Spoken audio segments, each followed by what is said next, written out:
Thanks for staying with us. So, I have the major headline in Punch. I mean, lots of row going on in the Gencos and Discos. So we took a story yesterday where the Enugu Disco had announced that they were slashing the tariff from 206 naira to 160 naira. And of course, Gencos, they attacked the Enugu, saying that you shouldn't have done that because it affects the general revenue generator projected from source. But if you recall, each of the states have become independent. So all the states, they are all going to start individually regulating electricity in their states.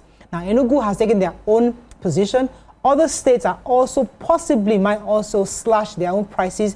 A few states have already indicated possibility of slashing prices. I think it was it's Ondo and Plateau states have also indicated the possibility that they might slash.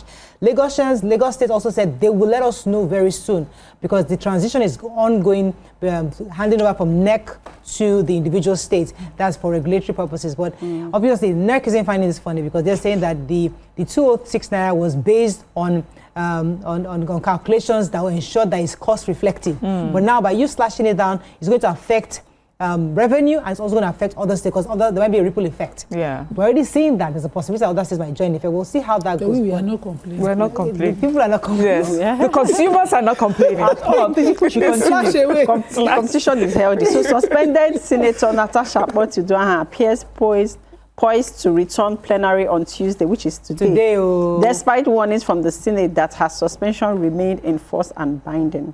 The lawmaker representing Kogi Central, who was suspended in March, revealed over the weekend that she is coming back because the court has given their judgment, and the court has said that suspending someone for 180 days is not constitutional, that she should come back, and that she wants to follow the dictates of the courts, the judgment of the courts, and come back. So today is the day. Oh, wow. Meanwhile, the Senate says that they still stand by their earlier decision. So is the state disregarding the court? We're waiting. National Assembly. People who go to the court to get their seats. I don't understand. Yes. Petitions. So let's not move too fast. Today just started now. It's just still morning. Let's so that tomorrow. But the National Assembly should be saying they're not going to uphold what the court is saying. It's a problem in itself. No, I think they appealed it. Even if they appealed it, they didn't get a stay of judgment. So they execute the judgment first. I'm no lawyer. Continue with their appeal. Exactly what I'm saying, though. So let's know which way Nigeria. I have separation of power. Yes, a sad human interest story. 2 Nigerians identified only as Austin and Ayo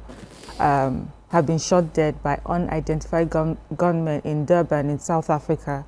They said this happened Thursday, July 9th. It was gathered that the gunmen, there were about 3 of them, they stormed Austin's office around 8 p.m. and they were wearing masks, and they met these 2 men and just shot them on the spot. They were declared dead at the spot. They said Austin runs a car business and also sells tires in Durban, and his friend had just stopped by to visit him, and they were just standing and talking based on eyewitnesses' account that there were customers actually also there. And when they saw these masked men arrive with, wielding their guns, everybody, ran off. But they just aimed for these 2 men and shot them. So investigation is still ongoing. No one can tell exactly who these people are, what may have happened. Some people are saying it may have to do with business, that's gone wrong or something, but there's no definite explanation on who these people are yet. And there's a picture of the NIDCAM CEO, Gabrielle Erowa, Mrs. Gabrielle Erowa. As you know, when we have issues abroad, we call her office. So this report is saying that they have tried to reach her office, but they haven't heard anything yet. Okay, moving on to Daily Sun. Really sad. LP crisis deepens. Retired officers defy range, storm police headquarters, National Assembly orders over poor salary pension. Assembly by-election, complaints, petitions trail APC primaries in 12 states. Governors, media leaders, others grace Lateef Jakonde's lecture in Lagos tomorrow. Again, ex-Kogi governor Bello's request for foreign medical trip fails. FG raises the alarm over Nigeria's forest depletion, and pay out 35,000 naira wage award arrears civil servants tell federal government. Okay, which story are we starting with? Yeah, really. So the former governor of Kogi State had brought an application to the court in his ongoing trial to allow him go for medical checkup in the UK. But the court said no, that the application that was brought was not signed by the applicant himself, and that the EFCC argued that this was an abuse of court process, which the courts disagreed with. But then they said the attached medical report for the release of the travel documents was not properly signed. And the lawyer was saying that he's been an hypertensive patient for 15 years. I'm shocked to find out. They don't treat hypertension for Nigeria again. Has to go abroad for that treatment. So the first cardiologist is in Lagos, just in case. No, we might have special. Let's move on. Rich people have special people. He wants to go to our HMO. Okay, another story. Yes, the federal. So the Minister of Environment was at the national dialogue that was held in Abuja to commemorate the 2025 World Desertification and Drought Day, and they're talking about how desertification and land degradation has impacted the livelihood of over 40 million Nigerians and affected 43% of the country's landmass. So this year's event is themed Restore the Land, Unlock the Opportunities. The Ministry of Environment described the land degradation as a global crisis, one that threatens food and security, yes, and that dry land degradation has resulted in the loss of 24 billion tons of fertile soil globally. And the minister said that more than 2 million hectares of land is lost annually to desertification, land degradation, and drought. And in spite of this, it's estimated that 300 million hectares of land will be required to meet food demand by the year 2030. And so what do we need to do about this? They said that that investment in sustainable land management practices is critical. And, you know, the government has developed institutions, policies, action plans to address desertification and related threats. So these are, you know, when we sit down and talk about these things, we just hope that we're able to translate these things into real life. These practices, do Nigerians understand what we're talking about, and do they understand how to address these challenges? Okay. So many civil servants in Abuja, they've urged the federal government to clear the outstanding 4 months arrears of the 35,000 wage award, which is owed them. Remember that this promise was made by the federal government through the Office of the Accountant General of the Federation, where they were supposed to pay them in tranches, right?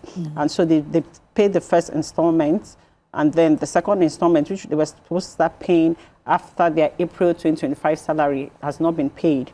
And they're urging the federal government to, you know, make due on the promise they made to them, even though the Accountant General is saying that he knows that the federal government is determined to fully implement all policies and agreements regarding staff remuneration and welfare to enhance productivity and efficiency. But they are angry, they are agitated, they are saying that why is that when the federal government makes promises, they have to wait for people to, come out peacefully or cause problem or shout and cry, protest before they can actually listen to them. That shouldn't be so. So let's see what happens. The Nigerian Tribune, very quickly, Nigeria's economy expands because 3.13% growth in Q1. Over 250 billion naira UBEC intervention fund unutilized. We took that story earlier.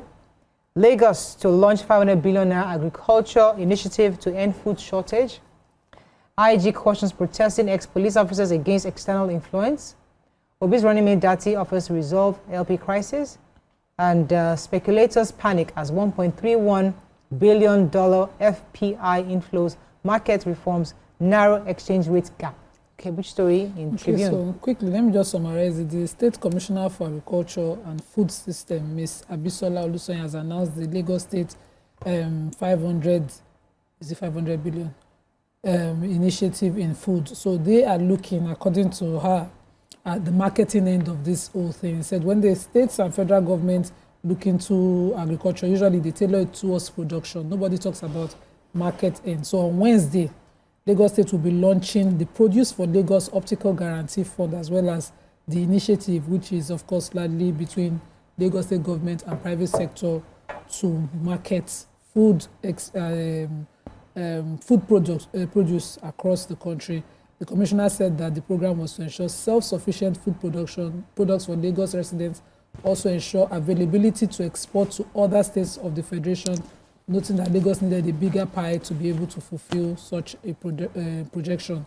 And so to produce in Lagos, they are pushing to ensure that at least 40% of what they need come from within.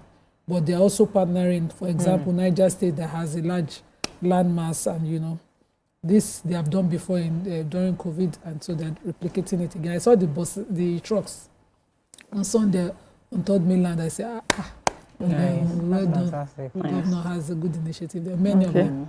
So I have a new blood test. Do we have time? So they say a liquid biopsy of maternal plasma cell-free RNA developed by iPrimum can predict preeclampsia up to 5 months before symptom onset.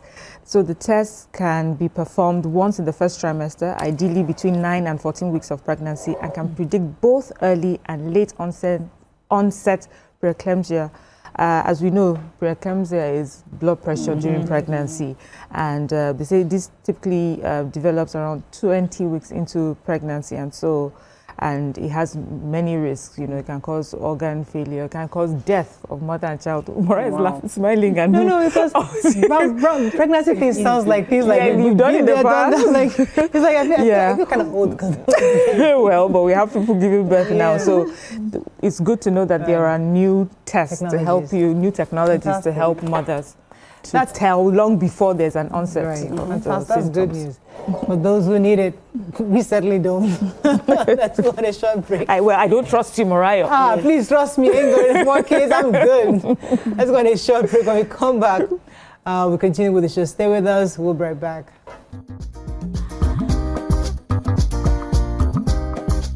Stay tuned. Your view will be right.